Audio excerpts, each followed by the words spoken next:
আমার ওয়াইফ একমাত্র ফোনে আমার সাথে ছাড়া অন্য কারোর সাথে কথা বলে না, আমার ব্যতীত ছাড়া অন্য কারোর সাথে কথা বলে না, আমি জানি। তা আমি দেখতেছি দু একদিন যে আমার ট্রাই করতেছি, দেখি আমার ছাড়া অন্য ব্যতীত আমার ওয়াইফ কথা বলে না, তাহলে তো খুব ভালো, আমারে খুব ভালোবাসে, কি দারুণ। তারপরে আমি লুকোই লুকোই আমি 2 দিন দেখতেছি যে আমার আড়াল করে ও ঘন্টার পর ঘন্টা কথা বলতেছে। তা আমি হঠাৎ করে আমি বাজারে না যে ব্যাকে এসে করছি কি, তুমি কোথায় গেলে, এই তাড়াতাড়ি তাড়াতাড়ি তাড়াতাড়ি করে এসে, এই তো আমি। তা আমি করছি কি, তুমি কি আমার ফাঁকি মারতেছো কোনো কাজ? বলছেন না, আমি কাজ কাকে ফাঁকি মারব।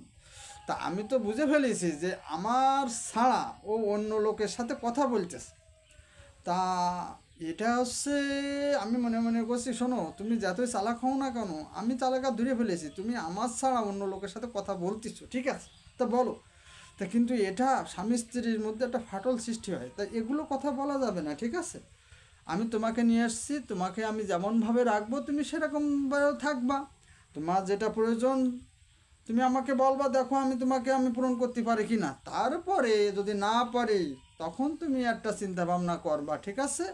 তাই আজ থেকে তোমাকে ওয়ার্নিং দিলাম, যাতে অন্য জায়গায় কোনো কথা বলা না হয়।